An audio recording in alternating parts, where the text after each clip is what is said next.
This morning, you made a decision so automatic you barely registered it. You covered yourself. You chose specific fabrics, specific colors, a specific version of yourself to present to the world before walking out the door.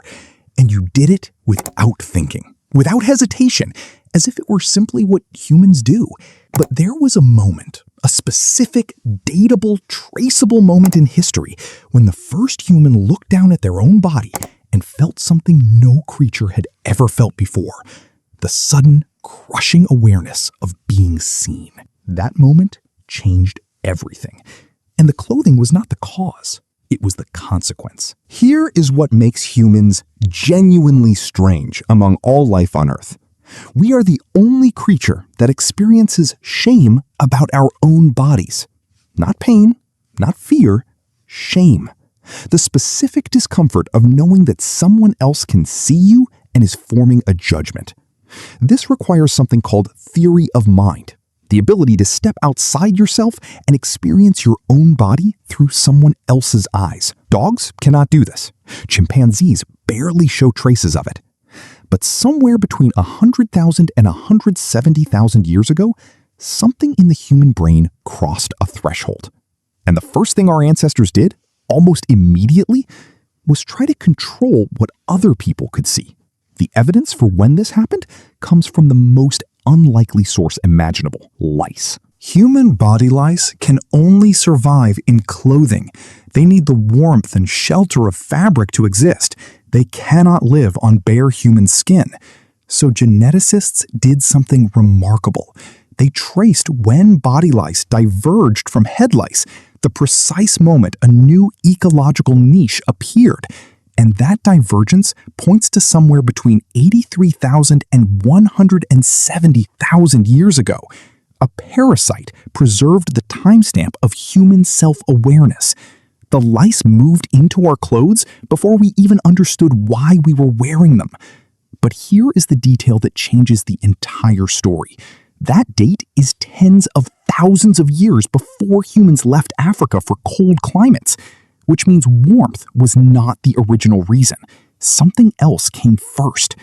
We know that humans were painting their bodies with ochre pigment as far back as 200,000 years ago, before clothing, before needles, before any textile, just pigment pressed into skin.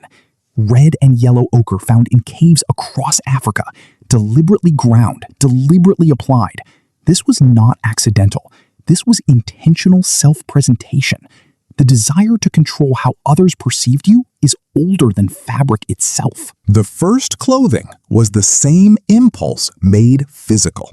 Not protection from cold, not practical necessity, the need to shape your own image. To decide what version of yourself the world would see. To stand beside another human and communicate without words.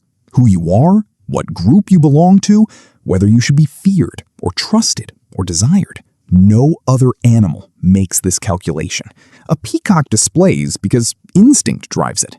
It has no choice. But when an ancient human wrapped animal hide around their shoulders and felt something shift in how others looked at them, that was a choice. Conscious, deliberate. The first act of personal branding in the history of life on Earth.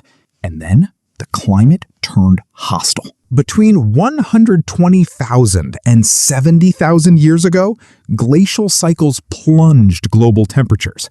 The human population may have crashed to as few as 10,000 individuals.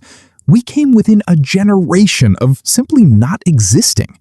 The groups that survived were the ones who had already developed sophisticated clothing, fitted, layered, stitched.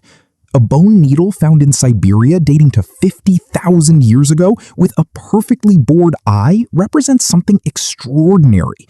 Someone imagined a tool that did not exist, engineered it from hollow bird bone, and used it to stitch seams that sealed heat against the body in temperatures that would kill an unclothed person within hours. That needle did not just save lives. It carried forward the knowledge of every generation that came before it. Tonight, you will take off whatever you are wearing and feel briefly the sensation of being uncovered.